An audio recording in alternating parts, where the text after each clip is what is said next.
Hi, it's Miss Hall. And Miss Nelson, and tonight you guys are going to be doing notes over bar graphs and dot plot analysis. So basically all that means is we are going to be looking at a bar graph and a dot plot and pulling the data from those and able to answer questions. So it tells you that a bar graph is a type of graph that shows the number of items in a specific category. We've been using bar graphs for many years. And you have a dot plot, which I believe you guys started seeing last year in 6th grade. And it is a type of graph that shows the frequency of data within a number. So how many times for a specific number something occurred. So we're going to be doing two types of notes today. Our first is going to be part to whole comparison and equivalence. So let's start with our bar graph. It says use the bar graph to compare the number of students surveyed to the ones who chose volleyball. Okay, so we want figuring out how to compare, you've got to look at what information they want. So we want the number of students over volleyball. So we want total students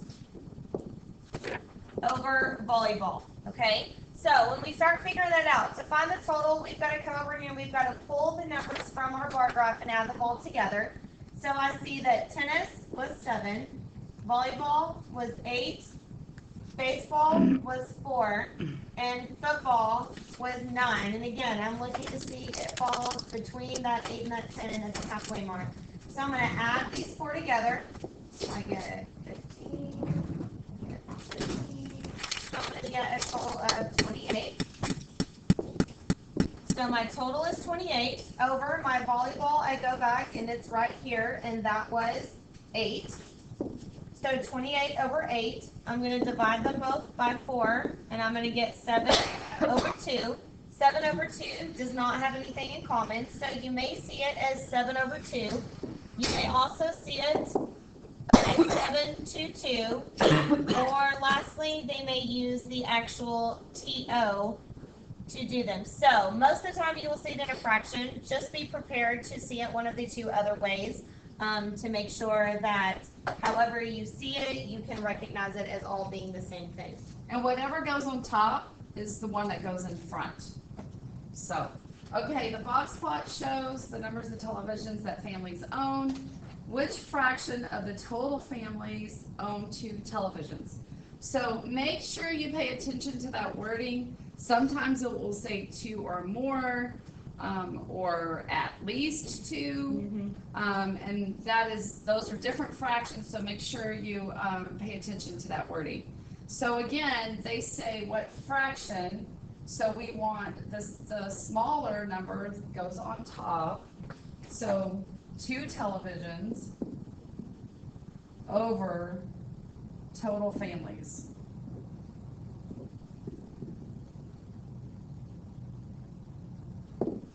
Okay, so we're going to go over here and count, and we have 1, 2, 3, 4, 5, 6, 7, 8, 9, 10. So they surveyed 10 families, okay? And then we go back and we look at our 2, and there are 1, 2, 3, 4 families that have exactly 2 televisions. We're going to simplify that by 2. So again, we have 2 out of 5 families surveyed had 2. Fraction. Yeah, that's the fraction. Yeah. And so we can leave that. So 2 out of the 5 families surveyed had 2 TVs. In this case, they ask it for in a fraction, so we know we don't have to use the other representations that we did above. Now below it says compare the number of family surveys to those who own 2 TVs. Now this time they say number of families to 2 TVs, and so we're going to flip-flop that. So again, it's going to be 10 to 4, and that's going to simplify to 5 out of 2. Then we're going to show that now in the other representations where we have 5 to 2 or 5 to 2. Now this is important because they will ask you, they will actually flip-flop those in the answers.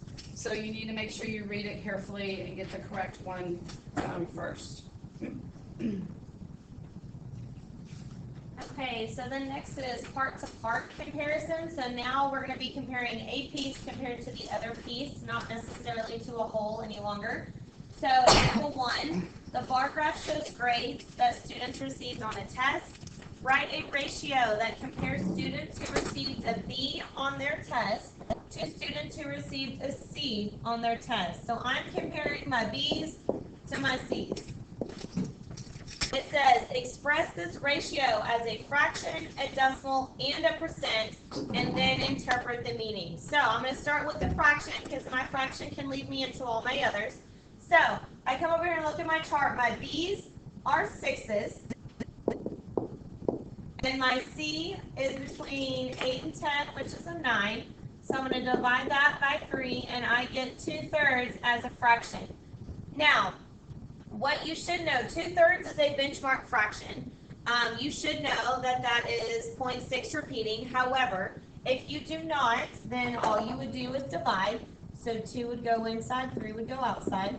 So that would go 6 is 18. I have 2. You see it's repeating. So it would be 0.6 repeating. And as a percent, if it's 0.6666, and I keep going, if I move my decimal twice,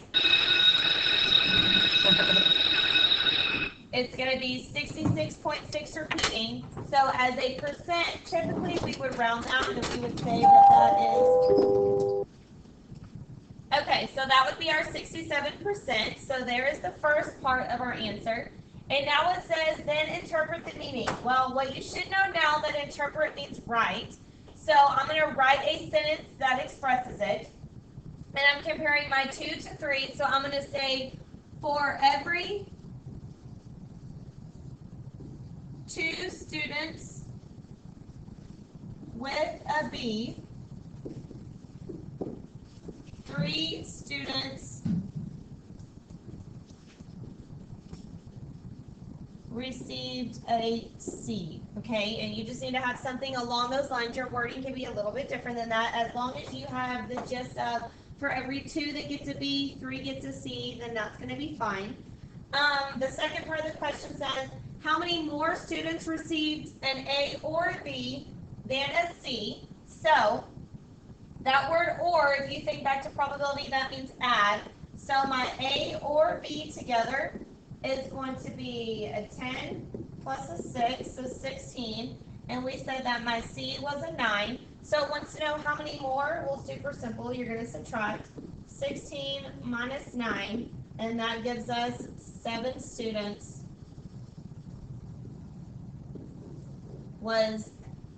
got an A or a B more than those that got a C. Okay, our next example is a box plot, a dot plot again. And it shows the number of times per week that students visit the library. How many more students visited 4 or more times a week than students who visit less than 2 times? So there again, this is kind of that wording that we were talking about before on the other page. So we're going to add up 4 or more. So we have 4 or more, that's these all over here. And then less than 2, remember we do not include 2, it's only less than 2. So let's add up. So we have 1, 2, 3, 4, 5, 6, 7, 8. So 8 minus, remember when you're finding more than, you're going to take the difference. 1, 2, 3, 4, 5, 6. So that is 2. Now we're going to say it in words. 2 more students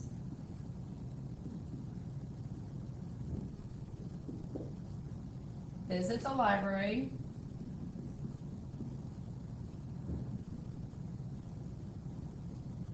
4 or more times.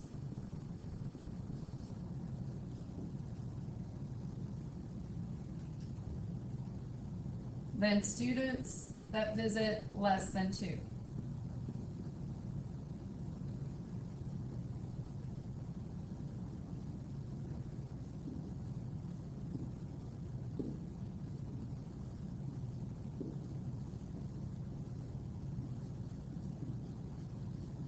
because you will be asked to interpret it. A lot of times they don't ask you just for the number. Okay, write a ratio that compares the number of students who visit the library 2 times per week to the number of students who visit the library 1 time per week. Express the ratio as a fraction, a decimal, and a percent, then interpret the ratio's meaning. So we have several things we have to do, and then when we say interpret, again, we're writing.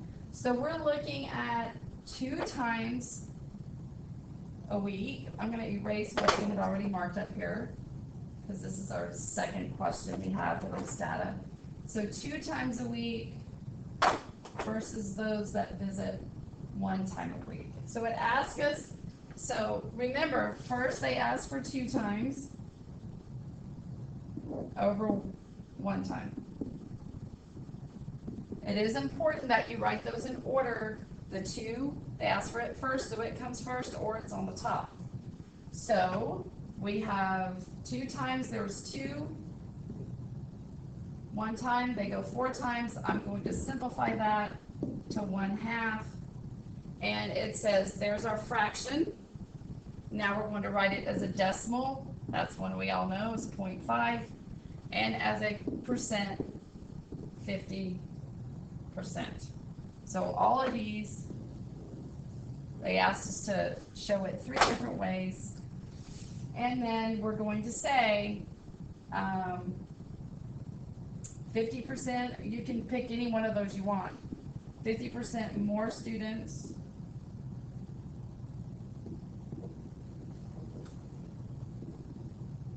visited 1 time a week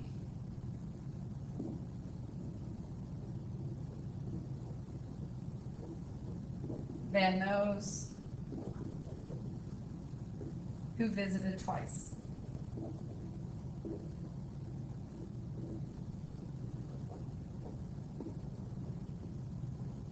Make sure these notes get glued into your spiral. Come tomorrow with any questions that you might have about interpreting bar graphs and dot plots. Bye.